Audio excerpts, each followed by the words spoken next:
مگر امام فرماتے ہیں کہ اگر کتاب اللہ جو ہے وہ میرے پاس ہے تو مجھے کوئی وحشت نہیں ہوگی. کیا خوبصورت کلام ہے، کیا خوبصورت جملہ ہے. بے شک یہ دیکھیں نا، انی تارک فیکم ثقلین کتاب اللہ و عطرتی. ہم جب کتاب خدا کو بھی مضبوطی سے تھام کے رکھیں اور دوسری طرف فطرت رسول کو، اہل بیت اطہار علیہ السلام کو مضبوطی سے پکڑ کے رکھیں، یہی تو مضبوط رسی ہے جس کو اللہ تعالیٰ نے کہا یہی حبل اللہ ہے. یہی حبل اللہ ہے جو امیر المومنین علیہ السلام کے لیے روایت میں ہے نا کہ حبل اللہ جو قرآن میں آیا یعنی امیر المومنین رسول اللہ نے فرمایا تھا. اہل سنت نے بھی اس کو نقل کیا ہے. تو ان کو اگر مضبوطی سے پکڑیں تو پھر کوئی خوف نہیں ہوگا، پھر کوئی ڈر نہیں ہوگا، پھر کوئی پریشانی نہیں ہوگی، پھر کوئی غم نہیں ہوگا، صبر انسان میں آ جائے گا. سبحان اللہ. جیسے کہ ابھی ہم نے گفتگو کی آپ سے کہ مطلب کن چیزوں سے انسان کی روحانی طور پر جو ہے وہ پستی ہوتی ہے، وہ اسفل السافلین میں چلا جاتا ہے، کہاں پر وہ جو ہے وہ بلند بالا مقام کی طرف صعود کر رہا ہوتا ہے، ادھر پرواز کر رہا ہوتا ہے اور ایک دم نیچے آ جاتا ہے. اعلی علیین سے لوگ اسفل السافلین میں چلے جاتے ہیں.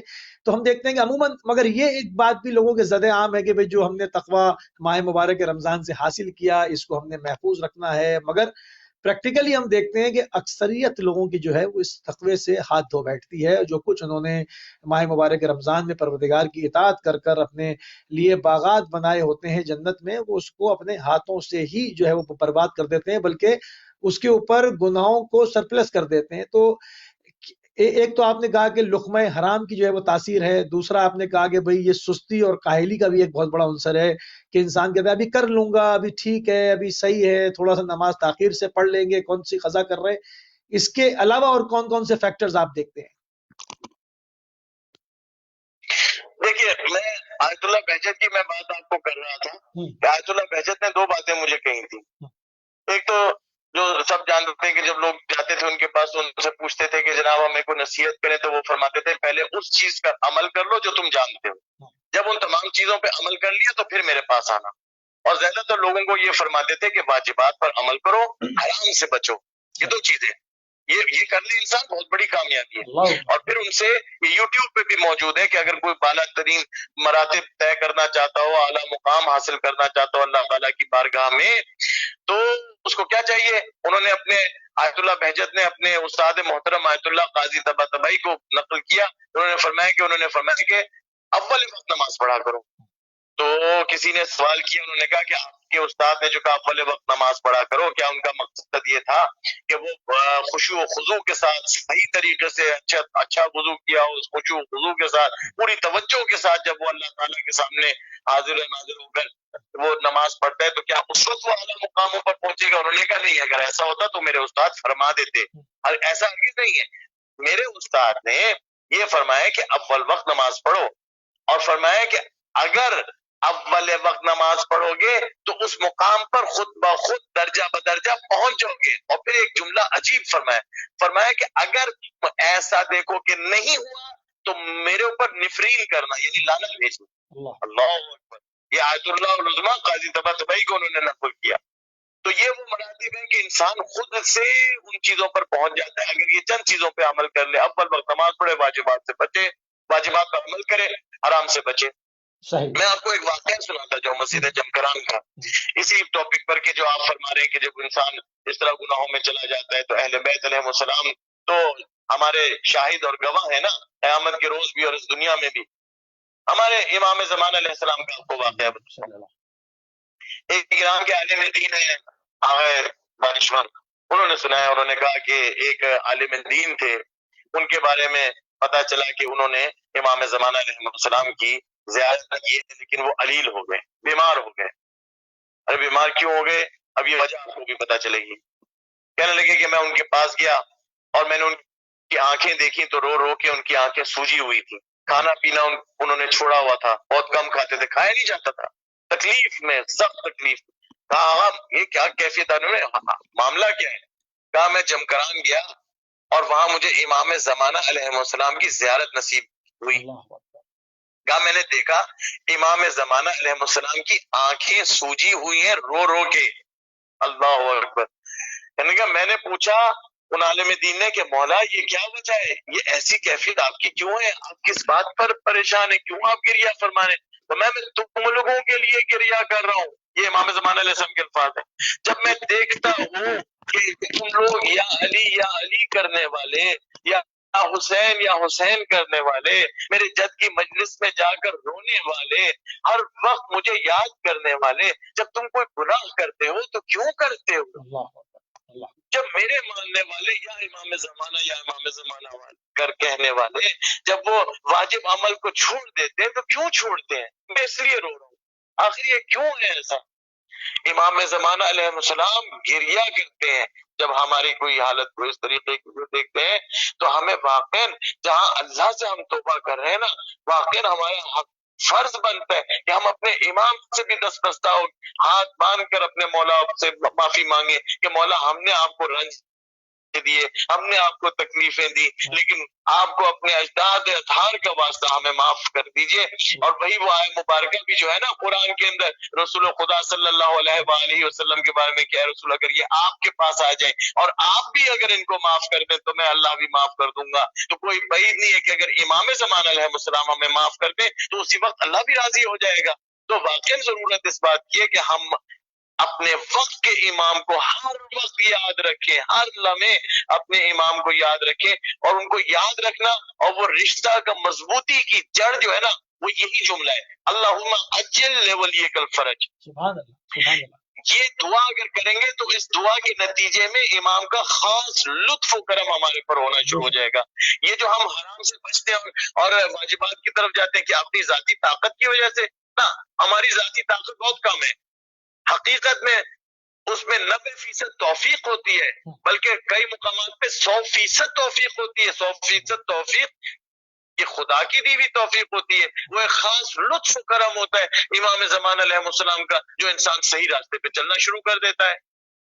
تو پھر اس کو جب وہ صحیح راستے پہ چلنا شروع کر دیتا ہے اس کی روح بھی مضبوط ہو جاتی ہے، اس کی دنیا کی پریشانیاں بھی حل ہو جاتی ہیں، اس کا رزق کا مسئلہ نہیں رہتا، اس کو کوئی تکلیفیں نہیں رہتی. تکلیفیں نہیں رہتی. قبلہ بالکل جو ہے وہ پروگرام اپنے آخری مراحل کو چھو رہا ہے اور پروگرام کو ہم نے وائنڈ اپ کرنا ہے.